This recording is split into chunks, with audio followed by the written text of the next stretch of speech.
everyone, and welcome to Silverton! Silverton, the historical mining town, a place that Jackie and I would fall in love with. As Western New South Wales was opened up by early pioneers, the stage was set for prospectors to scour the barrier ranges looking for mineral wealth. Persistent searching brought the discovery of silver and lead deposits, and the township of Silverton was born. And getting here is quite the story, so do try to keep up.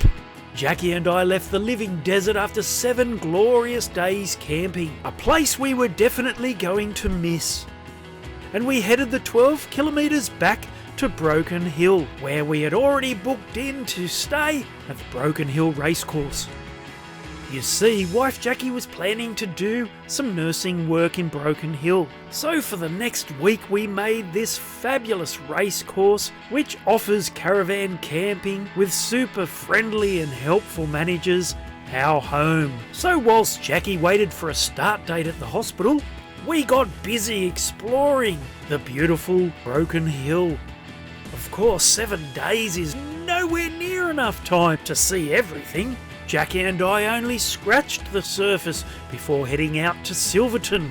Not to worry though, because we would be returning for a much longer stay. So on a slightly cloudy afternoon, we left the Broken Hill racecourse and we headed to Silverton.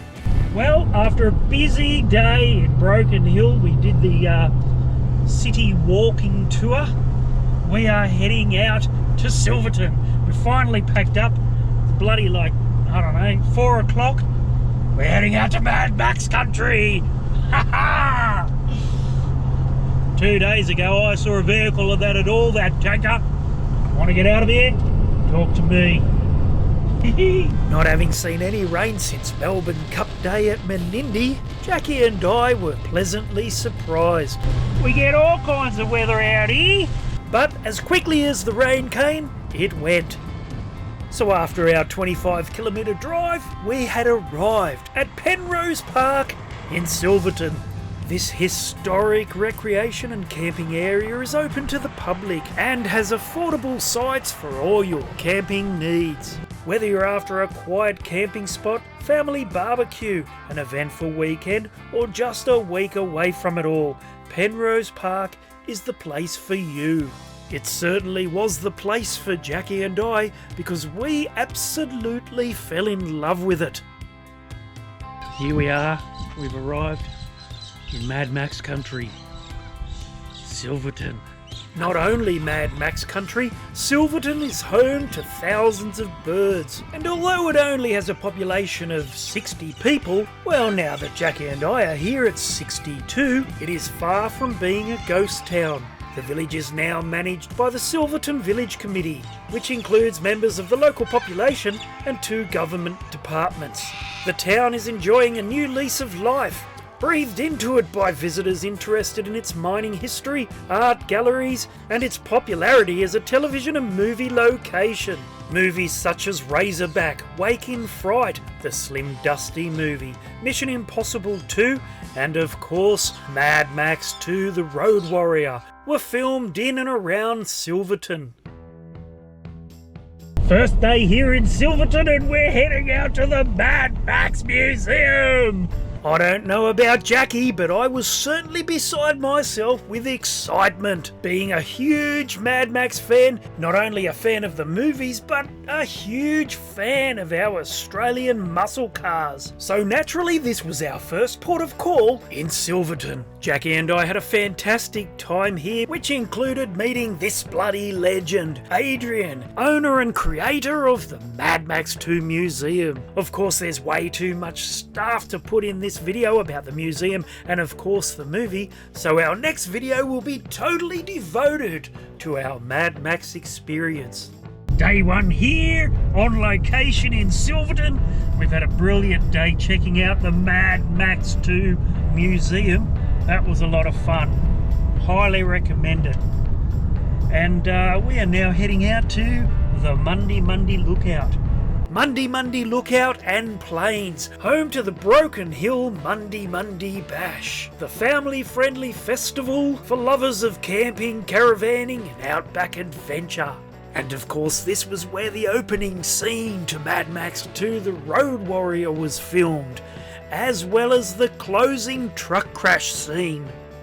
We're just trying to find the site of the Mad Max 2 Road Warrior Mack truck crash. Now the truck rolled over in this vicinity, but we're not sure where. I have a feeling it's back there on the bend, so we may have to recreate it. What I'll do is we'll go back, hitch up the van, hit it at the same speed and see if we can't recreate that whole scene. Well, Jackie didn't need to worry because in the end we found the exact spot. Artist Wayne, in search of all things Mad Max. Well, our first day in Silverton has been an absolute blast. The majority of the day was spent checking out the Mad Max 2 Road Warrior Museum. We had a quick look in the town. We've just checked out the Monday Lookout and going to get the bikes off the caravan because tomorrow we'll head over to the cemetery before breakfast and have a good look around and then plan the rest of our day. We'll probably do a ride, do a big push bike ride around the town and maybe do a walk. And we still have to check out the mine, so there's a lot to do in Silverton. And of course, we couldn't wait. Second day here in Silverton. It's bloody freezing. Time to go for a ride before breakfast. The perfect way to warm oneself up on a chilly morning. Heading off on a bike ride to Silverton's historic cemetery. It's the perfect place for a history lesson. You see, crude conditions in Silverton's early years took a heavy toll on the population. Typhoid was rampant. With no fresh water, fruit, vegetables or sanitation, coupled with mining accidents and mining-related diseases, life was harsh and it was hard. Out here at the Silverton Cemetery, and it's bloody freezing today. But what a fantastic cemetery this is. There's just trees and shrubs and beautiful red dirt, red sand. Fenced in 1888, the 42-acre cemetery is the burial place of a number of Silverton pioneers. Day 2 here in Silverton. We've been for a bike ride to the cemetery and now it's time to cook a big breakfast.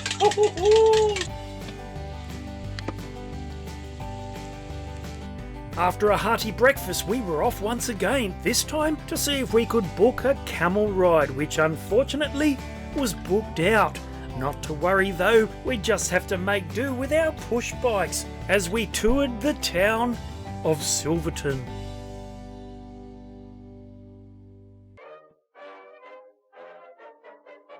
This once thriving mining town is now nothing more than a few historic buildings, the remnants of once vibrant streets, several art galleries and a pub.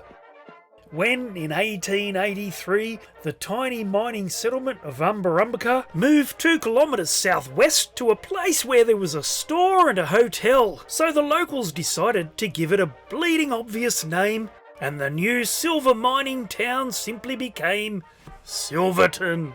So after lunch at the bakery, Jackie and I visited the John Dinan Gallery. Here, Jacqueline, we can leave our bikes here, no one will know they're here. In 1985, John became a full-time artist to meet the demand that had grown for his paintings. John paints the Outback, its flowers, its unique colours, and some of its more interesting features. One of the fantastic things about Silverton is they have these wonderful heritage walking trails. They have a town walk which takes approximately 1 hour, and then they have a 2-hour walk which takes you out to the Silverton Lookout, the Umbarumbaka Mine, Mother's Day Bridge and a railway cutting. G'day everyone, I've just arrived here in Silverton. Ha ha! We're on the Heritage Trail. Jackie and I did it on our bikes and it was still a huge day. I think we did about 15 kilometres of riding, but let me tell you, it is well worth it. Jacqui and I had an amazing time, and this whole area gives you an appreciation of how harsh and beautiful Australia can be out here in the New South Wales desert. It had been another full day here hitting the sights of Silverton, and we were ready to relax, because tomorrow Jacqui and I would be visiting the most authentic mine tour in the world, the historic Daydream Mine, and I for one could not wait. This morning we are mining 20 k's back towards Broken Hill. Will have you arriving at the driveway to the historic Daydream Mine. And from here it's still a bloody long way, but you'll be passing through some beautiful countryside. A rich red sandy landscape dotted with hundreds of mulga trees. We're still on the road to the mine. It's a long way in, we've been driving for hours and we're still not there, but hopefully we get there today. And before I could ask, are we there yet? We were there. We had finally arrived at the historic Daydream Mine. Discovered in 1882 and offering underground and surface tours, we would get to see the remains of the old smelter and township. Plus, after the tour, you can enjoy tea and scones. So of course Jacqui and I promptly placed our order for that. Then it was time for our tour. This interesting and unique opportunity to see a real mine gives you an appreciation for what life must have been like. And take it from me, life would have been bloody hard. At its peak, the Daydream Mining Township had a population of 500. Families lived in tiny makeshift huts, and the children did a lot of the mining. Nobody knows how many adults and children died at the mine. They never recorded that sort of thing back then, but the death toll would have been high. So when our above ground tour was finished, we headed down below. Farewell, my love. Andrew? Yes? Oh, what? See, farewell, my love, thanks. Got me in bloody trouble now. Hi-ho, hi-ho, it's off to work we go. Down into the darkest depths to see what it was like to mine silver back in the day. You're doing this with a bloody candle. And no handrail. You would, wouldn't you? Feeling a little apprehensive and claustrophobic, Jacqui sat this one out. But as I checked the makeshift props, I could tell that this mine was completely safe. So we ventured deeper.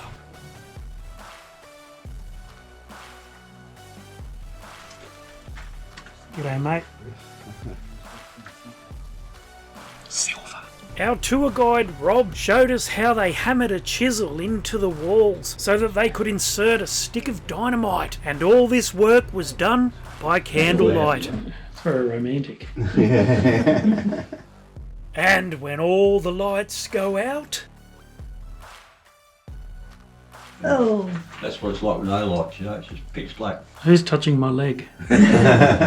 When visiting Silverton or even Broken Hill, a visit to the historic Daydream Mine is a must. You will not get an authentic mine tour like this one anywhere else in the world. And being deep down in this underground mine gave me an appreciation for how hard life must have been, because it was bloody hard on my legs. And to celebrate my survival, I sat down with Jacqui for tea and scones. And our poor mate horse didn't get any, which is why he had such a long face. After our trip down a mine shaft, Jacqui and I went for a trip down memory lane via the Silverton jail. It was originally constructed of timber and iron and consisting of 4 cells. You're sitting on the thunderbox. It's medium mind. The old jail was replaced in 1888 due to appalling conditions. What are you in here for, prisoner? Grand theft, larceny, murder, you name it, I've done it all. Oh, I think you'll be seeing the hangman's noose pretty soon. The new building, completed in 1889, is now a museum with comprehensive displays of Silverton and Broken Hill memorabilia. G'day mate, I didn't see you there. How you going? And take it from me, my fellow travellers, this old jail/museum is absolutely chock-a-block full of fantastic Australian history. Let me out. No. Tomorrow we'd be leaving Silverton, but to celebrate all the fun we'd had, Jackie and I headed out to the Silverton Hotel for dinner, which incidentally has a lot of movie memorabilia of its own, including the original Lord Humongous gun case. Even though Jackie and I were leaving Silverton tomorrow, a place that felt like home, we still had one last thing to do. So the next morning we got up bright and early and jumped on our push bikes. It's early morning and it's our last morning, and we're heading out to the Umberumba Mine. Between 1882 and 1886, the Umberumba Mine employed up to 40 men underground and 30 on the surface, and it produced 5 tonnes of ore a day. By March 1886 it was the deepest mine in the Barrier Ranges at 100 metres, with 427 metres of drives on a number of levels. It's time to head back now and pack up our van, and to give our stay in Silverton a score. Well, sadly, our Silverton experience has come to an end. So, what do you think about it, Jackie? Well, if you want to experience a truly outback adventure, Silverton is the place to come to.